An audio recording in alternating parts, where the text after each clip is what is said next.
Good morning everyone. सुप्रभात बच्चों। मैं आज आपके कक्षा 10th में हिंदी कृतिका का पार्ट 2 जॉर्ज पंचम की नाक का आगे का भाग हम पढ़ाने जा रहे हैं। तो आज आपका है 5th भाग यानी पार्ट 5, जिसमें कि आपका पेज नंबर है 14 में है हाफ। यहाँ से हम पढ़ेंगे कि यह सब सुन के जब वो पूरे जगह से खोज के आ गया कि जॉर्ज पंचम की नाक के लिए सभी जगह का मुआवना कर लिया, लेकिन उसको नहीं मिला। तो आकर के बताता है कि सब नाक जो है कि जॉर्ज पंचम की नाक से बड़ी दिखती है। उसके बाद यह सुनकर सब हताश हो गए और झुंझलाने लगे। मूर्तिकार ने ढाढ़स बंधाते हुए आगे कहा, सुना है कि बिहार सेक्रेटेरिएट के सामने सन 42 में शहीद होने वाले बच्चों की मूर्तियां स्थापित हैं। शायद बच्चों की नाक ही फिट बैठ जाए। यह सोचकर वहां भी पहुंचा, पर उन बच्चों की नाकें भी इससे कहीं बड़ी बैठती हैं। अब बताइए मैं क्या करूं? ये जो है मूर्तिकार वो अपनी दुविधा बताता है। राजधानी में सब तैयारियां थी। जॉर्ज पंचम की लौट को मल कर नहलाया गया था, रोगन लगाया गया था, सब कुछ हो चुका था। सिर्फ क्या नहीं थी तो नाक नहीं थी। बात फिर बड़े हुक्कामों तक पहुंची। बड़ी खलबली मची। अगर जॉर्ज पंचम के नाक न लग पाई तो फिर रानी का स्वागत करने का मतलब यह तो अपनी नाक कटाने वाली बात हुई, यानी कि अपनी इज्जत की बात आती है। लेकिन मूर्तिकार पैसे से लाचार था, यानी हार मानने वाला कलाकार नहीं था। एक हैरत अंगेज ख्याल उसके दिमाग में कौंधा और उसने पहली शर्त दोहराई।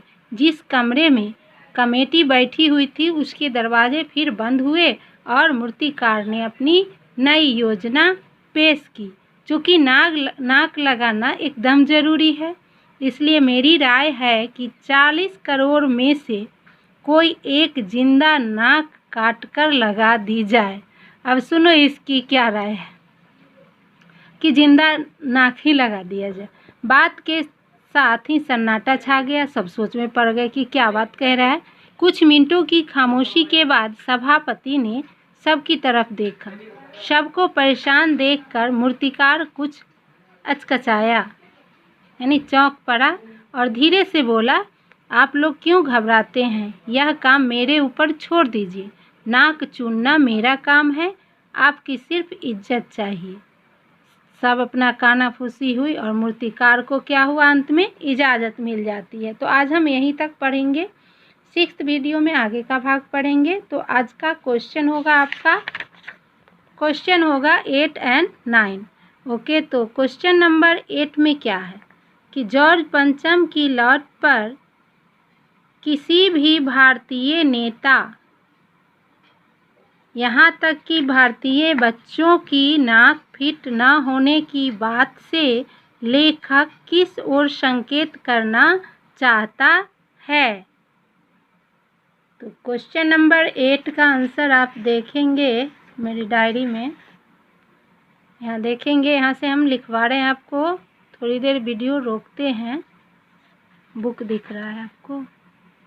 चलिए, तो यहाँ से क्वेश्चन नंबर 8 का आंसर आप लोग को दिख रहा होगा शायद अच्छी तरह से। जॉर्ज पंचम की लौट पर किसी भी भारतीय नेता या बच्चे की नाक फिट न होने की बात से लेखक ने यह संकेत किया कि, ये नहीं लिखना है आपको, कि सभी भारतीय अपनी मान मर्यादा और प्रतिष्ठा को सदा ध्यान में रखने वाले थे। उन्होंने किसी दूसरे की देश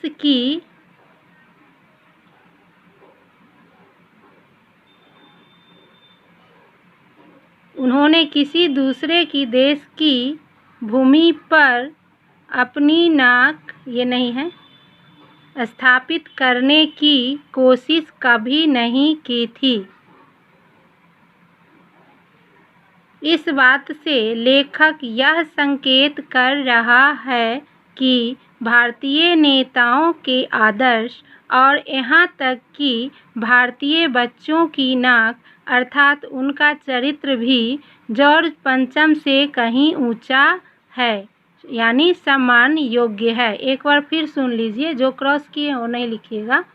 जॉर्ज पंचम की लौट पर किसी भी भारतीय नेता या बच्चे की नाक फिट न होने की बात से लेखक ने यह संकेत किया कि सभी भारतीय अपनी मान मर्यादा और प्रतिष्ठा को सदा ध्यान में रखने वाले थे। उन्होंने किसी दूसरे की देश की भूमि पर अपनी नाक स्थापित करने की कोशिश कभी नहीं की थी। इस बात से लेखक यह संकेत कर रहा है कि भारतीय नेताओं के आदर्श और यहाँ तक कि भारतीय बच्चों की नाक अर्थात उनका चरित्र भी जॉर्ज पंचम से कहीं ऊंचा है, सम्मान योग्य है। अब आइए क्वेश्चन नंबर 9 पे। अखबारों ने जिंदा नाक लगाने की खबर को किस तरह से प्रस्तुत किया? अखबारों ने जिंदा नाक लगाने की खबर को किस तरह से प्रस्तुत किया? यहाँ से लिखेंगे आप आंसर। अखबारों ने जिंदा नाक लगाने की खबर को केवल इतना ही प्रस्तुत किया कि नाक मसला हल हो गया और राजपथ पर इंडिया गेट के पास वाली जॉर्ज पंचम की नाक लग रही है, यानी ऐसी नाक जो कतई पत्थर की नहीं लगती। तो यहीं तक आंसर है आपका। एक बार और सुन लीजिए। अखबारों ने जिंदा नाक लगने की खबर को केवल इतना ही प्रस्तुत किया कि नाक मसला हल हो गया और राजपथ पर इंडिया गेट के पास वाली जॉर्ज पंचम की नाक लग रही है, यानी ऐसी नाक जो कतई पत्थर की नहीं लगती। ओके, तो अब आप लोग इन दोनों क्वेश्चन का आंसर लिख लेंगे कॉपी में और याद करेंगे। हम फिर मिलेंगे लास्ट वीडियो में।